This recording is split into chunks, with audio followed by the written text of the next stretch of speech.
Now, with coverage you can count on, you're watching Sports Extra.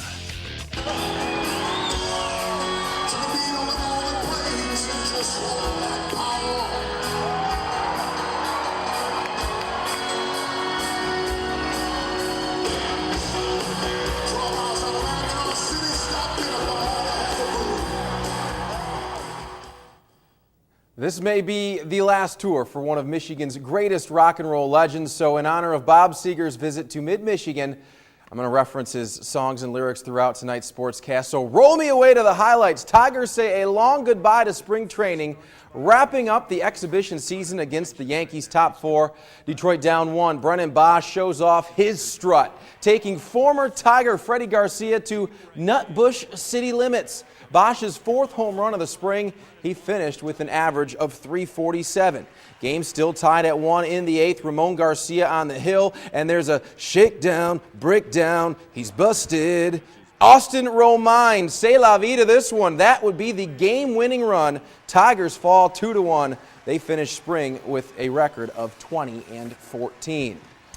Well, it seemed like the Saginaw Spirit were skating against the wind last night, and now the Spirit must turn the page and try to even up their first-round series. Saginaw trails Guelph 2-1 thanks to Monday's 7-3 loss at the Dow Event Center. It's the Spirit's 2nd straight defeat in the series. They've been outscored 13-5 in the last 2 games, and now head coach Todd Watson may have to make some night moves. We may sit healthy guys, we may go with a short lineup, I don't know for sure. May change goaltenders, we may dress 5D only, maybe 9 forwards, I don't know, but you know what? It takes one game to turn it around. The Cleveland Cavaliers have spent this season trying to live their life without LeBron James, while James has been shining brightly in Miami. James hoping to soon win his first championship so that he does not become a beautiful loser. LeBron and the Heat square off against the Cavs in Cleveland. But in the first half, the home team had the fire inside. Baron Davis beats the buzzer. Cavs go into the locker room with an 11-point lead.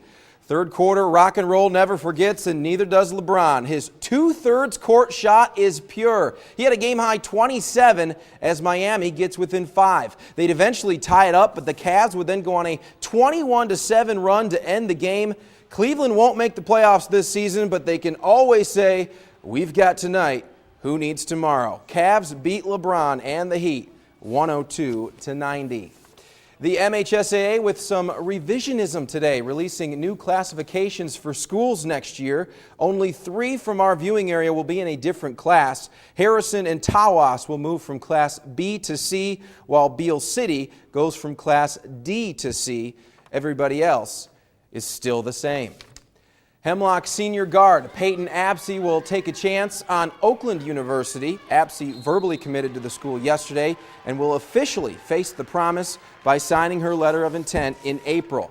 Apsey averaged 12 points a game this season and is the school's career leader in steals and assists. She will join teammate Shelby Harrington at Oakland, who committed to the school last year. And 2 guys who have been shining brightly on the gridiron for the last 4 years will play together in the annual Michigan High School Football All-Star Game. Standish Sterling's Cole WALDERZAK and Ogama Heights' Anthony ZETTEL will play for the West team in the game at Kelly Short Stadium in Mount Pleasant on June 25th. WALDERZAK is a tight end who will take a downtown train to CMU to run track in the fall. ZETTEL is a defensive lineman who will be a little bit of a traveling man. He's going to play football at Penn State. Wow. Nice job. Yeah, Did you get all really those? good. You're really having a shakedown, a breakdown Thank you. tonight. You're watching Sports Extra.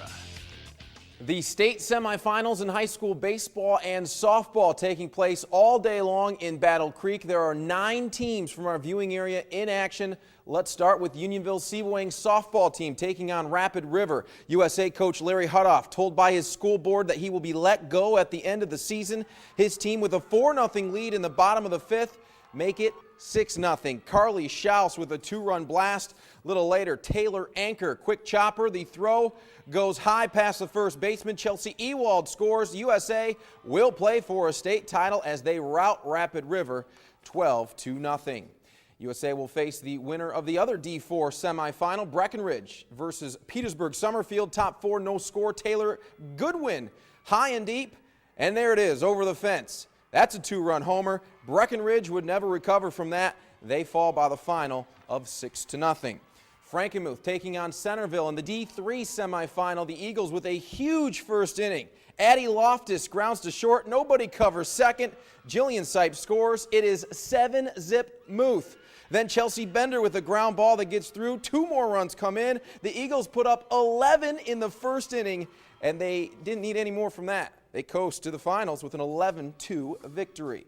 The Merrill Vandals in baseball taking on Frankfort, D4 semi. Top second, Merrill up 2-0. Dustin DeBow, high fly ball that drops just inside the left field foul line. Travis Clark rounds third base, and he chugs on home to make it 3-0 Vandals. Phil Pierce then brings in DeBow with the ground out. That makes it 4-zip Merrill. The Vandals will go on and play for a state championship. First time in school history. 4-1 the final. Merrill will take on the winner of Beale City or Grosse Pointe Woods University Leggett. Tie game bottom 5, Dominic Jamette with a 2-run double for a 3-1 Leggett lead. Then Alex Darr drives in another on an RBI grounder to center. Part of a 4-run inning for them. Leggett ends Beale City's bid for a three-peat, 5-1. In D3, 2-time defending champ Shepherd trying to reach the title game once again, facing Bridgman, top of the second. Bridgman's Austin Alwood with a man on third. He'll ground out, but a run comes in to score to make it 1-0. They would then tack on a couple more, and they would shut down the Blue Jays. Shepherd's hopes for a three-peat also end with a 3-0 defeat. Mount Pleasant's baseball team lost 1-0. Swan Valley softball falls 4-0. Bay City Western softball will get started in just a couple of minutes. In his 5 full seasons as Unionville-Sebewaing softball coach, Larry Hudoff has taken his team to the state semifinals every year, winning the state championship 3 times. This season, USA is ranked number 1 in Division 4, but within weeks, Hudoff will be without a job. A run-scoring single, just part of the big day for Unionville-Sebewaing softball team. Their 12-0 district semifinal victory over Port Hope kept their season alive. It also prolongs Larry Hudoff's tenure as head coach. Last Friday, Hudoff was told by administrators that he would be dismissed at the conclusion of the season. I've never been hurt this bad in my life. These kids are good kids, and I coach hard. You know, it's a disciplined game. You know, my kids love me. I know that. I'll guarantee I got over 90% success rate of kids liking me and then play hard for me. The reason behind Hudoff's dismissal is unclear. I asked Assistant Athletic Director and baseball coach Isaiah Gainforth about it, and he declined to comment. So too did School Board President Lori Kemp. Yesterday, over 40 parents held a meeting with the superintendent to get answers, but left saying they were not given specifics behind the termination. I sat in a meeting yesterday and were asked if he did anything illegal, harmful to our children, and absolutely not. That is what we've been told. We haven't heard a lot of reasons other than that Coach Larry's behavior is not in line with some of the principles with USA. We're trying to get information as far as detailed events, and we have not been given that information. The parents hope they can get the answers they seek on June 13th. That's the scheduled date of the next board meeting for USA. And after their semifinal victory, USA then won the district championship. So next up is regionals on Saturday.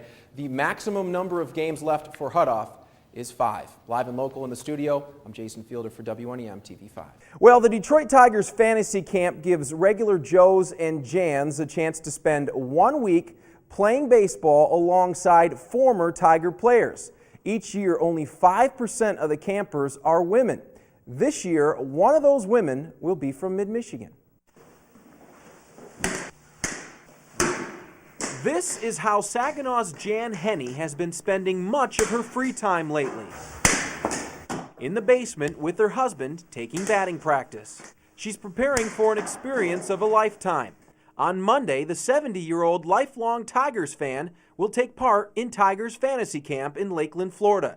There, she'll get to play ball amongst other fans and Tiger greats like Mickey Lolich, Willie Hernandez, and Darrell Evans. I've been a fan of the Tigers probably since the mid-50s. I used to listen to the radio with my dad. We'd play cards, and I don't miss a game on TV. Jan's going to Lakeland thanks to her husband Bill, who purchased her spot in the camp as a Christmas present. He brought out the surprise, and I just went bananas because it was just something for me. Most women maybe wouldn't like that, but it was me. She just loves baseball and softball too, but and we're getting up in the years. I figured this would better be the year we do it. Bill won't be participating in the camp with her, but he will be making the trip to Florida. He said it would be too expensive for both of them to play. Plus, he admits he's not as big a fan of the Tigers as she is. I got to take my nap, and she can stay up all night and watch that Tigers. Jan says she's never met a Tigers player in person, so she's practicing diligently with one goal in mind. I don't want to make a fool of myself.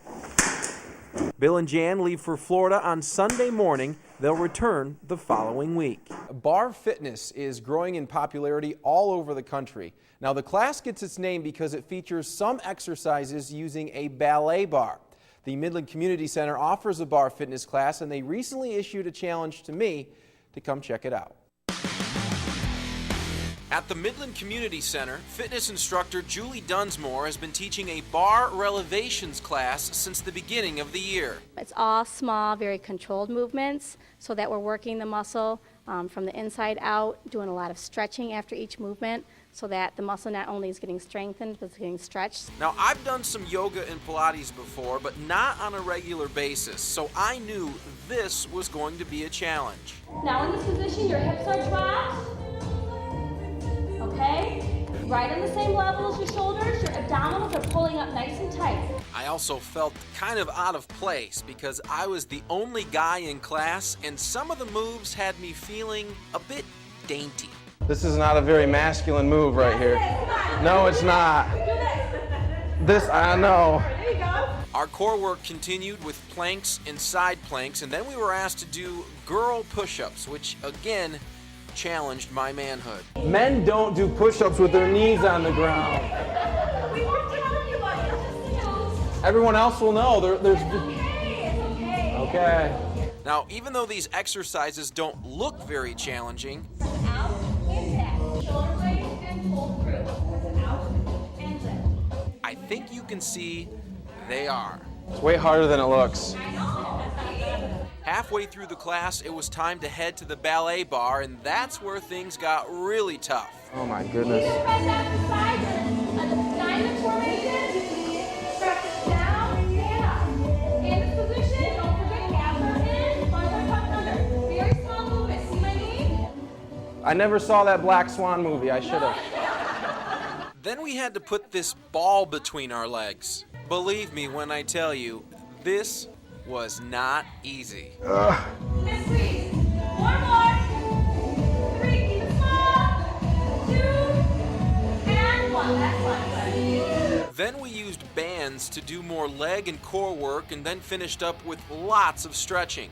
Afterwards, I really did feel more flexible and my abs felt a lot tighter. So even though some moves may have felt a little awkward, my first bar class was a great success.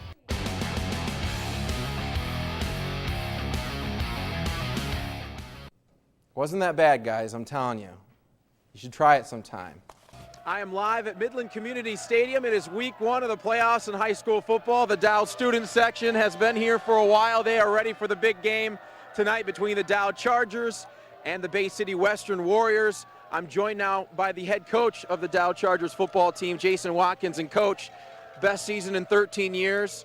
Talk about how you've been able to be 8-1 and host this first round playoff game. You know, I think the credit goes to the seniors. You know, this group of seniors, when they were in 9th grade, they knew that football was a sport that they loved. You know, some classes are good at basketball, these guys are good at football. They love being around each other, they love to play, love to get after it in the weight room. It's all a tribute to those seniors. A few weeks ago, you took on the same Bay City Western team. You won 41-14 at their place in Auburn.